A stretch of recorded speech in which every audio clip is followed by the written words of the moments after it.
Good morning, good afternoon, good evening. Wherever you are, welcome to Authentic Conversations presented by Transition Clarity. I'm your host, Adele Bernard, and today is my pleasure to be joined by Sara Im, and her book is called How I Survived the Killing Fields.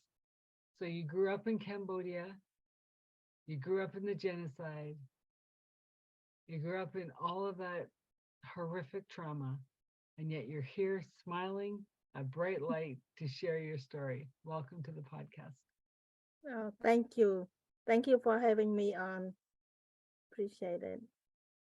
So let's go back to the beginning, like, you know, and um, obviously, you went through it all again with writing the book. I hear that with other authors, but help the viewers and the listeners understand who is little Sara through all of this. How do you keep that spirit going through the trauma? Well, I have to share my background. When I grew up, I grew up in Cambodia. I was the firstborn child, and my parents are farmers, and they live in the countryside.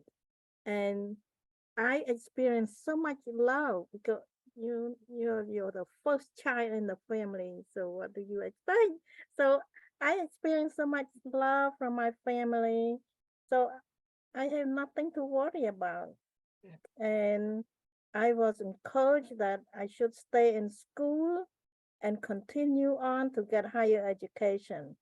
And that's what I did. I did as soon as I can, I attended college, which is far away from home.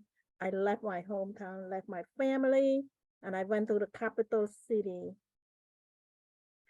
studying engineering. Oh wow. So my vision for my future was Yeah. so great and scary at the same time. It's what can I do? There's not much option. In a small country, you don't have that much option to choose. But But while hang on, but you had the option, and you had parents that were raising you to believe you could be more than what they had shown you. yeah, You could go to university or college, or you didn't have to be a farmer. So that's right, awesome. yeah. So from that perspective, I am so grateful. While I was in college, this a really terrible thing happened in Cambodia. You probably heard it through history. The communist Khmerus took over. They came in the military takeover in the capital city. They marched in with their big truck and tank and automatic weapon and all that, very scary. And they shut down the whole city. And And what immediately, year was that again? 1975, 75. Okay. 75. Yeah, I was 21 at that time. So they also start to evacuate people out of the city. Their intention is to clean up, to re-educate all of us. They don't like the way that we live in the democracy. They are the communists. They believe in communism and they are bitter about us. So their intention is to punish us. So they did. They did. They they pull us out from our own place, and I just walk out from my where I was with nothing. It's only a few clothes and some food. That's it. And I walk, follow the crowd, the big crowd, and I was trying to find my way to go back home, but there is no way. because they shut down the transportation. Hmm. They there was no telephone, there's no post office anymore, so nothing worked. I could not go home. I followed the crowd and I end up in the camp, the big camp. They put all the single people to work in this camp. Right. So they work us so hard. I work in the rice field in the intense sun all day long, like 15, 16 hours a day in the heat, and we got very little food to eat and only a few hours of sleep. And there's no rest. 7 days a week, we work in the sun all day long. So pretty soon, many of us got sick because we were exhausted and starved and sick. So I contracted several diseases. I had malaria, typhoid, and I swelled up, and later on I lost my sight because of lack of nutrition. The I lost my sight at night. They call it night blindness. So Oh, that's interesting. it happened when you don't eat enough nutrition. Right. Yeah, yeah. I mean So that's so common in today's day and age that that shouldn't be. yeah, yeah.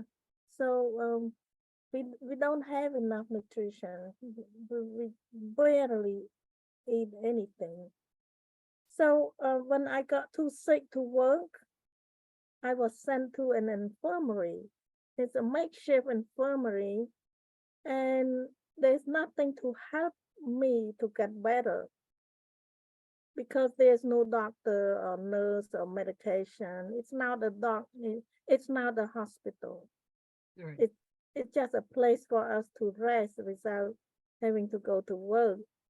But it's a dangerous place because people there are getting so sick and they have a lot of disease, and I could end up getting more disease into my body because everything is contagious.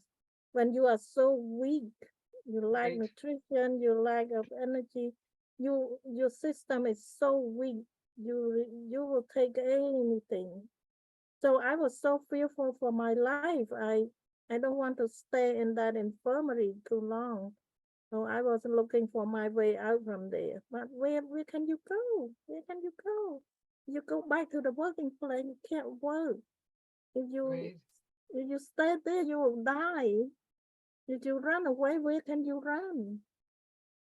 And then So you also don't even have your family support because you can't get to them. They have no idea where you are yeah, because yeah, they've probably been put in a different camp. right, right. So I was so desperate. I want to leave. I That's the one thing that I remember. I never give up. I never just let go. Let Mhm. let me let me die. No, I never thought of that. So I pray. The only way that I can do is pray at night. So I believe that there is God that is big and He knows everything.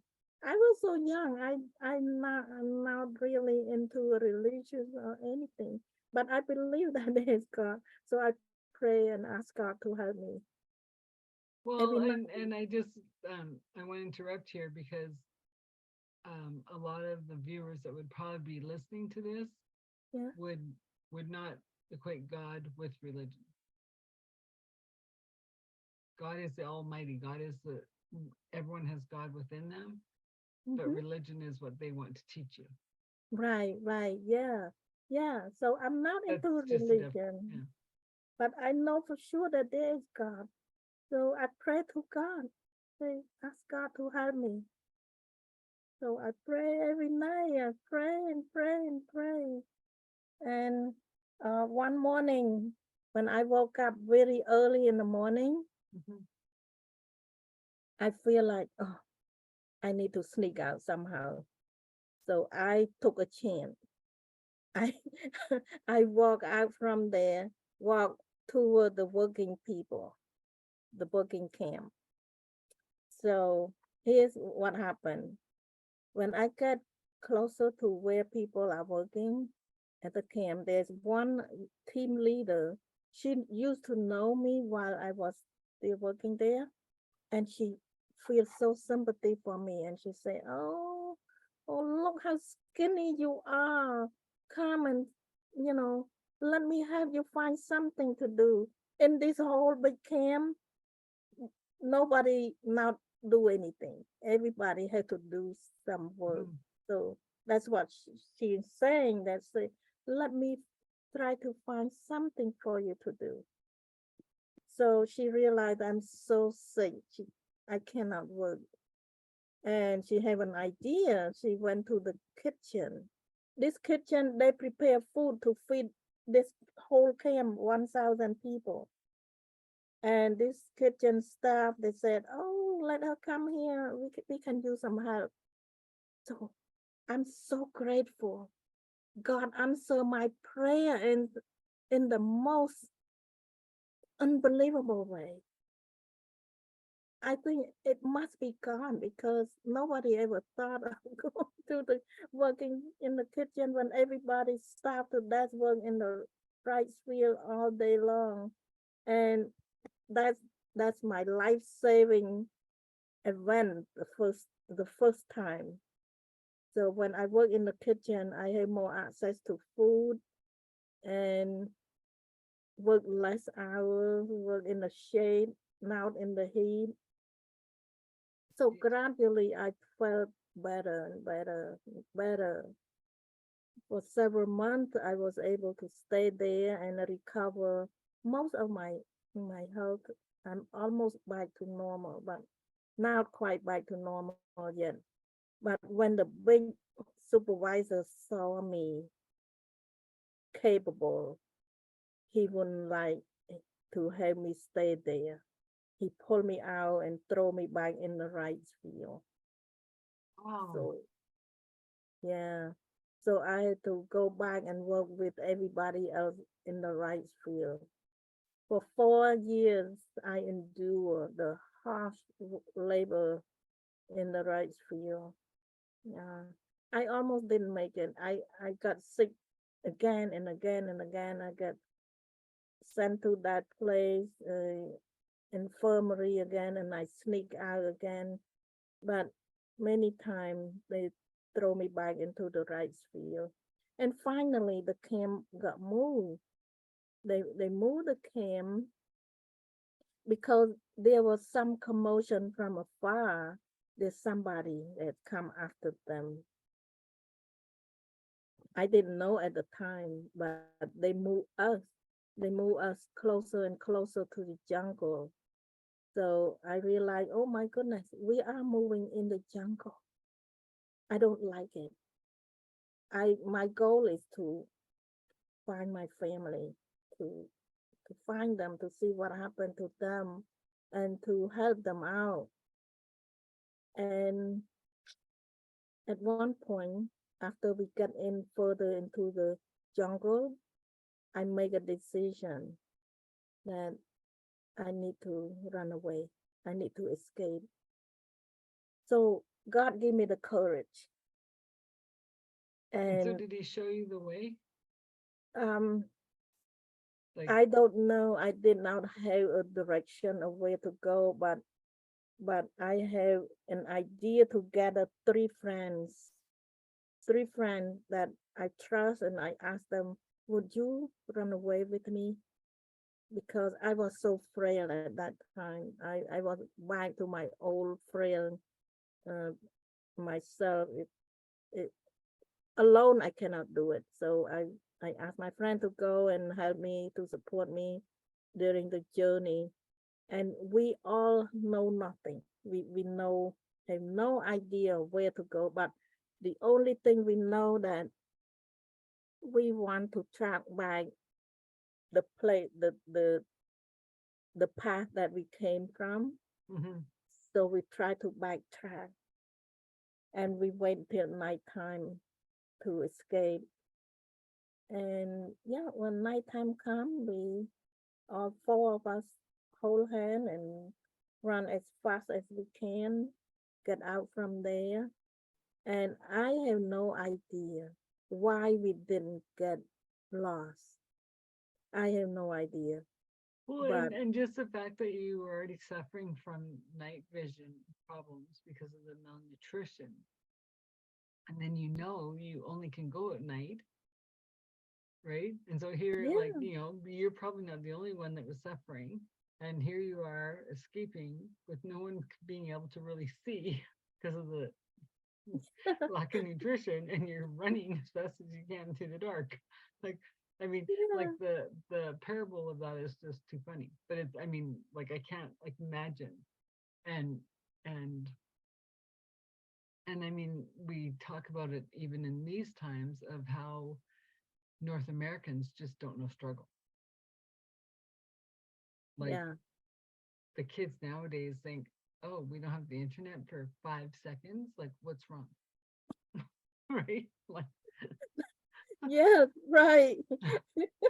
If there is a storm that cut off the electricity for a few minutes, we are in trouble. yeah, But yeah. anyway, so that where I was so dependent on my three friends Hmm. because I cannot see and they hold my hand and we run together. Well, And and kudos to your friends for for jumping in with you to say, yeah, let's go. yeah, Like yeah, it's something, it's got to be better than it inside this camp. yeah, yeah. So the camp start out with 1,000 people. Hmm. But by that time that I ran away, we probably have less than 300 people. The rest are 700 gone. died, Hmm. Yeah, yeah. like So from malnutrition or killing. both, both. Wow. Yeah, yeah. Some people run away before I did, but they might get caught. Who know? It's just like one by one, people are disappearing. But back to my story, my journey. We run all night long, and when the day come, we look back and we didn't see any of those people that hold us captive, and we know that we are free.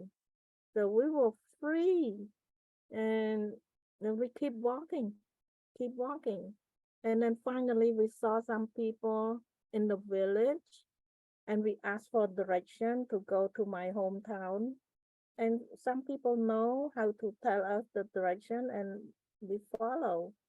And after a long, long, long walk, So and who invaded Cambodia?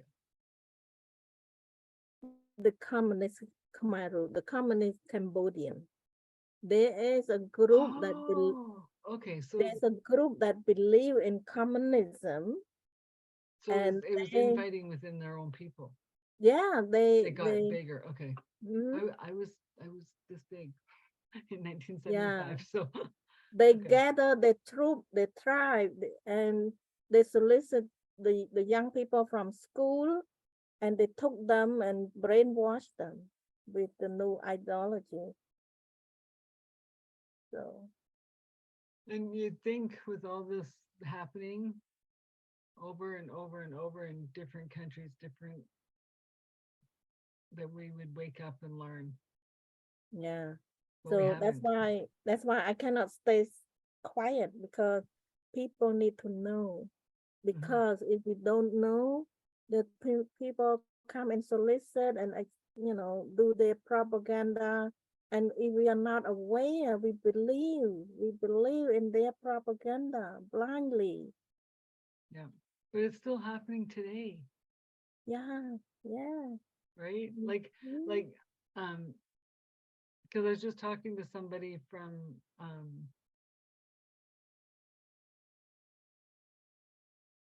Eastern Europe somewhere, and she says like her whole life, all she knew is she had to get out. She didn't know where she was going. She didn't, but she just knew she couldn't live under that strain. And Yeah. then I said, well, now you're in Canada. And she's like, oh, they just don't know. I go, I know they don't know. And that's why I love finding people like you who are willing to share your story and to help educate the privileged that whine about not having internet for 5 minutes, or my mom's like picking me up, like how dare her, right? Like those aren't things to complain about. Be grateful you Mm, have a mom, yeah. right? Be grateful that you have a phone, Yeah. you know. Yeah. So did you find your family?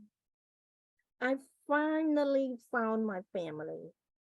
That's wonderful. And the the bad thing of all is my immediate family are alive. My mom, my dad, and my three brothers. And many years later, I found out they almost got wiped out in one gunshot. Oh wow. They tried to escape just like I did, and they Yeah. got caught. They got caught. The armed guard saw them run away, and they almost pulled the trigger, but my mom was so clever, and she come up with some excuse, and the guard listened to her, and he put down his gun. But that's included in my book. I Yeah. don't want to spoil it because I explain a lot more detail in the book, but Oh, absolutely. I yeah, don't like, yeah, I mean, we want people to get your book and hear the full story, but this is just sharing a little bit insight to who you are, how you know, your upbringing. So how, okay, so now how did you get to America? Or did I yeah. jump too far? I'm trying to give Another a another little. another escape. Believe it or not, is another escape. And did your Um, whole family come with? now Oh, now not at the beginning. I was the first one who escaped out of the country through the Thai border, through the dangerous border where there are a lot of landmines. I could have stepped on a landmine, but so how thank come they God. deemed you the fearless leader? Like, Pardon me? how come, like, you have three brothers? How did you become their fearless leader to, I'm the oldest. doesn't matter. Oldest doesn't I'm the mean you're the oldest. My bravest. my brother next to me, he just got married, and his father-in-law was sick, and his wife cannot leave her family.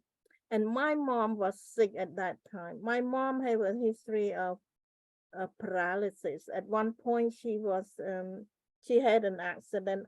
I skipped that part that my mom got sick with paralysis. I just Okay. don't want to give too long of the detail. Yeah. So my mom keep getting a stroke a few times, and before I escaped, she had another stroke, so she could not travel. So she the one who encouraged me to go. Honey, you need to go because this is not safe for you. You So knew she knew you were destined for a better life. yeah, so she pushed me and I cried. My eye was like I It's cried bad out enough because going down the street to the college. It's like you want me to go to a different country. Yeah. Okay. Yeah. I mean, I make the joke I've never lived further than 20 miles from the day I was born, but I find everyone like you that who comes to my city and my country, and I welcome them because I think it's marvelous, right? That like you traveled how many thousands of miles? You came from all these amazing different countries, but they knew they wanted more. They knew they wanted better. And I knew I was born in the best place for me, yeah. right? So with my mom's encouragement, and she had a cousin who had come to United States for study. So she Mm. said, go find my cousin and he will help you. So that was a little bit of hope. So I crossed the border and struggle and get into Thailand. and found a refugee camp and make connection with my relative, and he sponsored me to come to United States. That's how I end up here in United States. And have you always lived in the Florida area? No, I live in Mm. 5 states, so Oh, I wow. moved. You just keep traveling. No grass growing under your feet. Yeah, I arrived in Connecticut, and Okay. then after I got married, I moved to Texas, and then Florida the first time, and then Massachusetts, and then Atlanta, Georgia, and then finally come back to Florida. Wow. The Free State. Well, in the last couple of years, the Free State, or that's what it's been nicknamed, right? Yeah, So that's interesting that you ended up in Florida as you're writing this book of freedom, of I've survived and I'm never going back. I'm going to the safest, freest place that I can be me, and no one's telling me different. yeah. Wow. So do you have kids? I have two stepsons. Okay. Yeah, I married a widow. He had two Oh, children before he married me. So those two sons are amazing. I love them. And yeah. yeah, Well, so yeah, so like that's interesting that you didn't have your own, so like you can share the story without it being imprinted, mm, right? yeah, yeah. I want to have my children, but I don't know. It just not happen. It's not happening. What do you mean? I want to be pregnant, but I couldn't. Oh yeah. Yeah. Um, there's so many people that, wanted to have a baby, and from working with people, including myself, I always said there was a bigger purpose that God had for us, Mm-hmm. that we didn't get caught in the everyday mundane of raising children, that we had a bigger purpose. And Mm-hmm. so you were blessed with beautiful sons from Yeah. someone else, and they chose you and you chose them. Yeah. Yeah. I am grateful. Mhm. I'm grateful. So, and I have niece and nephew. So that's good enough. Yeah, Mhm. yeah. Mhm. And like everyone's family, we're all one. Like, who cares if our names aren't the same? Yeah. Right? Yeah. So So did now, your other family, like, did your brothers ever make it over? They yeah, all. a few years after I arrived in United States, my mom have an issue. Well, they rob her. The people in the country rob her, and she got so mad. She said, "I'm going. I'm going to find my daughter." So she gathered all her children and come to the border, cross the border just like I did. But they got into a very an obstacle. By the time they arrived in the camp, the refugee camp that was set up by United Nations, Mhm. at that when my family arrived, the camp was closed to new registration. So they don't register any new people. So Yeah. my family found themselves in limbo, and they had to live in hiding. And the Thai In soldier Thailand. in Thailand, they cannot go back home. And but thank goodness, I worked very hard to find a way to bring them. So I have some friends who co-sponsor me, co-sponsor with me to bring them in as a immigrant. So And what it year was that when you brought them?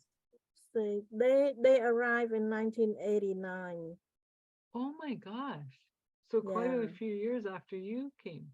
yeah. I came in 81, and around 83, 84, they left the country. So they got stuck in the camp for 5 years. 5 years. Very, very challenging. I was so worried about them, but hard work pay off. I Well, and then it's hard because here you are living the American dream, right? Like, yes, you're working hard, but it's different hard.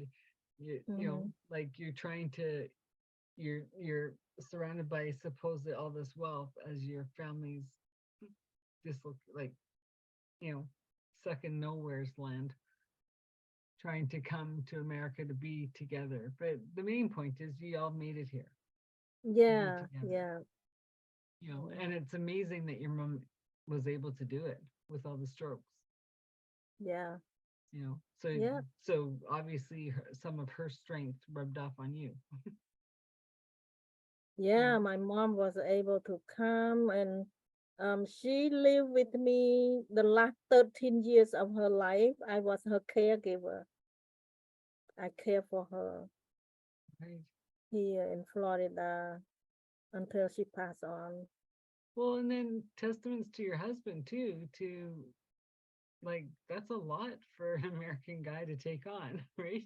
Like he's going, Yeah, okay, well I come with kids, and you say, well I come with this whole crazy family, right? Like that is escaping their crazy town, you know, for a better yeah, life, right? And uh-huh, all the drama and whatever that comes along with that too. So I mean, like that's what I'm saying. The story like is remarkable, and that and it also goes deeper to whether you believe in God or not, we all have a spirit within us that drives us further than we know that we can go, yeah, right? yes, Like they say, like if a kid's stuck under a car, the mother can lift the car. yeah, yeah. It's not logical. Unbelievable. It is my child is stuck. The car is getting lifted, right? Yeah, And the power of love. yeah, yeah. And so yeah, like it's just um the did you feel like you had a knowing in you, like deep inside, like you were gonna make it, everything was gonna be okay? Well, I'm not sure what to say, but for some reason, I was not giving up. Yeah. I was not hopeless. I still have hope at Is that that time. because you had that connection with God through your prayers? Still have connection with God. Still have connection with the love of my family. Um, yeah. Now it helped me to go back to tell why I have that security, that Mm-hmm. strength in me. Because when I was a teenager, my mom had an accident and Mm-hmm. she became paralyzed. Mm-hmm. And as the eldest, the oldest child, I was the caregiver to my mom. Mm-hmm. But I love my mom so much that I care for her with all my heart, with love, with compassion, and I want her to get well. So we built such a strong love bond. Mm-hmm. And I know that my mom loved me and I love her. And that strong bond helped me carry me through the hardest time. And I want to go back to help my mom to take care of her again. Yeah. So, but her paralysis was over in about 4.5 years. She was able to walk again, but she never be back to know her normal self. She No. was still frail, she weak, all that. But God put this situation in my life so that I can build such a strong, unbreakable bond with my mom, so that I can survive during Yeah. the hardest time in my life. So where did your dad and your brothers fit in them? My brother and my dad, they are in they are in my heart also. I love them as one. But Yeah, but my like obviously it was your mom and you that had that un unshakable bond that that Yeah, I love survival. my, And so did your brothers have that same feeling? Like, yeah, we all bond together. We all yeah. have love together. I love my baby brother just as much as my mom because Well, I have and do you raised, think, huh? like, so from other friends from Cambodia, do you think that starting out your family on the farm, that you had that stronger bond than if you had met friends like from the city? It depends on the family. Some family they have a good relationship um, Mm-hmm. within the family member, Mm-hmm. and some people don't have as good a relationship. So it doesn't matter where you live. It's the family unit. In Asia, family is very important to us. Absolutely. Yeah. So it's not individualist like here in United States. Yeah. Everybody, once you become 18, you get kicked out from the Yeah. house Yeah. to build your life. It's one way to help a child to become a real person, a responsible person. Yeah. That's different. But in terms of the relationship, the family unit is completely different in Asia. Well, and I think, but I mean, um, I believe we're going back to that, Yeah. right? Like, Because the last 3 years we had to figure out if we even like the people we live with, let yeah, alone love them, yeah, right? And I believe, like, as we move into this new world from the chaos, as we rebuild, we're rebuilding as loving community, right? Because I was listening to a podcast the other day, and she said something about, oh, the North America just doesn't even understand, right? It's like, because she was talking from South Africa, and she says the best thing about not having internet all the time is you go and talk to your neighbor and borrow some sugar. She says, we always have internet here, so we always can work. She goes, the day is going to come when the internet goes down and you're going to have to go borrow some sugar from your neighbor and you're going to meet them for the first time. And it's so true. You can live in a community for 20 years and not who you know who your neighbors are. yeah, yeah, And I have a lot of Asian friends and stuff. And it's like, I love that everyone comes. It's one family. It doesn't yeah, matter who you're born to. yeah, Sister, brother, we're all one. Let's go.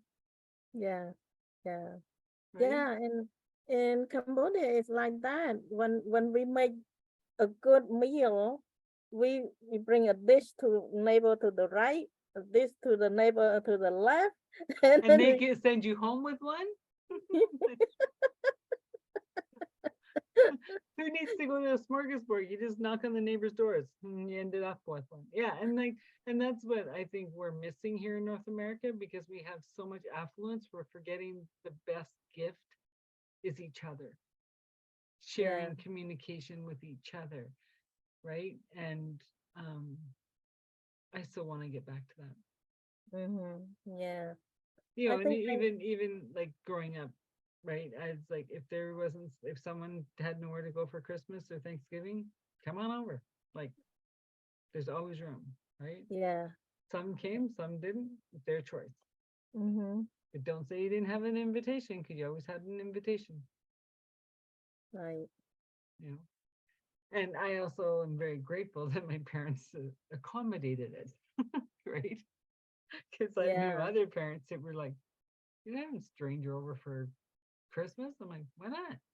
They're not a stranger." They're my friend. Yeah. Who cares if they're from, Timbuktu, right? Yeah. So yeah, and then that's the whole thing about, like, just going back to your book a bit, or your story about, like, putting in the time, putting in the labor, but your heart's always saying, I'm getting out of here. I'm getting out of here. Like, I don't know how, but I'll find the right people. And you slowly befriend people who you can trust, Yeah, who, yeah, and I think in that way, that is the biggest learning is you can be friendly to everybody, Mm-hmm. but who do you trust? Who is your heart saying, that's Yeah, my person? yeah, yeah, Yeah. yeah. When you mentioned that, I like to share when I got sick with typhoid and then Hmm. night blindness. So Hmm. that means at nighttime I need to get up to go to the bathroom, Hmm. and it's You not can't see easy where to the go bathroom is. when you cannot see, Yeah. and you have to go so often. And I tap on my neighbor, my my friend who sleep next to me. We sleep next to each other, Hmm. and I tap on her shoulder. Please help me. So he get up and take me there and bring me Hmm. back, because sometimes I'm just hesitant to to wake somebody up, and I went by myself and I got lost because you cannot find your way home, your way back, because you cannot see. You are totally blind at night. Well, especially when you move, when the camp moved to the jungle, like it's even darker. Mm-hmm. Yeah, yeah, And heaven forbid they'd put a string around that you could use the string. yeah, yeah. So we help each other out, and I make some sisterhood, sister, like God sister. Yeah. We call each other sister. Yeah. Uh, So speaking of your sisters, did you all get out? Did you yeah, stay friends? yeah, yeah. Oh, that's Oh, beautiful. my three friend, no, my three No? friend, after we found my family, we invite them to stay with us, and they stay for 1 year, and then they need to move on to find their own family. And you didn't keep in touch? No, we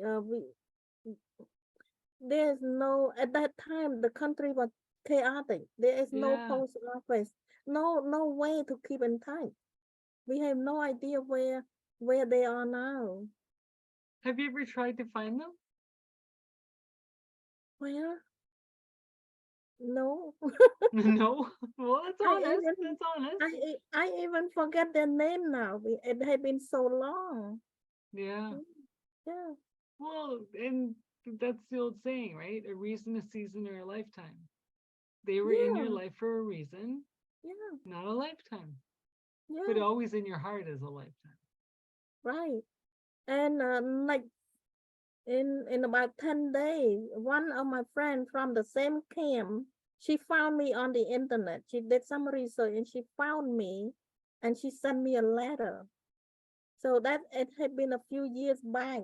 And then she called me the last couple of months. She said, I want to come to visit you. I'm coming to Georgia and Florida. So can we meet? I said, sure, yes. So I'm going to meet her the very first time for the last almost 50 years. That's incredible. I Yeah, hope you have someone recording it. yeah. I plan to record on my phone. Yeah, but whoever's around, like if you're meeting at a restaurant, have someone else record it so you don't like you can be in the Yeah, full emotion of it. yeah, yeah. I Oh, see will. that warms my heart. That makes like when you have hear stories like that, like yes, the killing fields were awful, the struggles are real. It's when you get to reignite with someone else who has made it, who also had that fire in their belly to never give up, Yeah. right? If you know what you want. In my case, I want my family. I want to be I want to be back with my family to help out. Hmm. And I did not give up.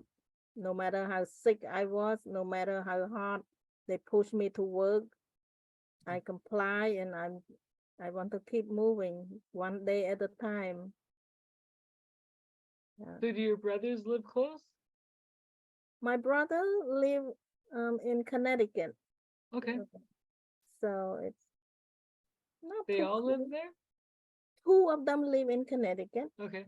one in California. Oh, So wow. Let's not stay close. We got the no. land of freedom. Oh, that's amazing. Like just Anyway, it's just this is so wonderful, this feeling of inspiration and um upliftingness, because as a transition coach, helping people see the light that they're more than what they believe they are. And here's this story of you, like, I don't know, I'm being sent to college. I don't know.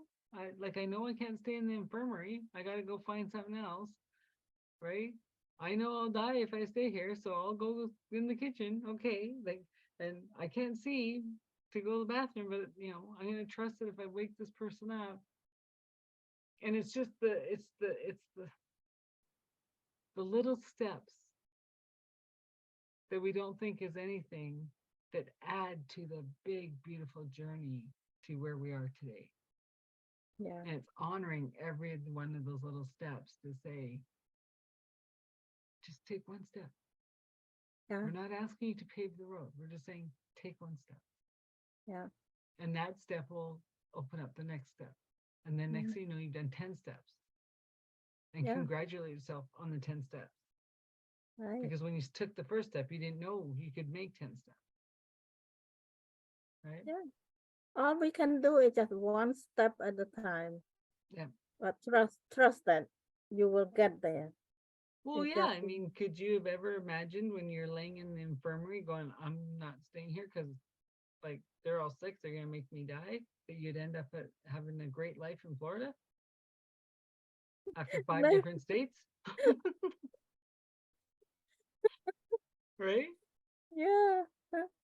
Like, like your life ended up more beautiful than you could have ever imagined to paint, Right.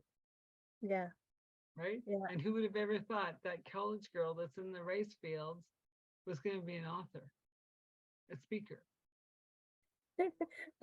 It's unbelievable. I never thought it's possible, but it's possible. I I've I realized God have a plan for each one of us. He Mhm. had a plan. We just have to trust him. Well, we also got to stop thinking we know the plan and listen, right? That's my hang up every once in a while. I'm like, oh, sorry, I haven't been listening. I'll be quiet. Because it's true. Like, I think the last few years, and I want to get your perspective on the last few years too, because of your journey. Did you feel it's happening all over again? I Like you're feel being it is invaded, they're taking away my li- family. yeah, a little bit. They feel the restriction now to do this and that. So it feel it remind me of the past, but I'm I'm familiar with the past, so I say this will pass. This time it will pass. So But did you find any traumas that came up from the not past? me. No. No. My friend, my Hmm. co-host, I have a co-host. We have I have a podcast with a co-host, and she had PTSD. She was shaky and remind of her past. She's Yeah. from Vietnam. I'm from Cambodia. So she called me up. She said, Sarah, we need to do something. So that's something is the podcast that we're doing live, a live Facebook show. And she had a PTSD and she reminded of the past. But it remind me, but I'm not fearful. Um, I'm more calm, more at peace. I'm Hmm. reach I'm reach the point that I'm at peace. So I'm grateful for that. Well, yeah. Um, I had my The first couple weeks I was like freaking out, and then I went, "Oh, this is stupid," and I just carried on because Yeah. yeah, like it's you just you saw the craziness. Like it was like this can't be real,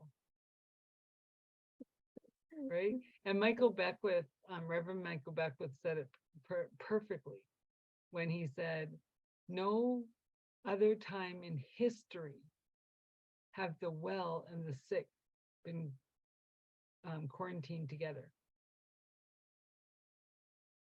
He says Yeah. that was our first thing that something wasn't right. Right.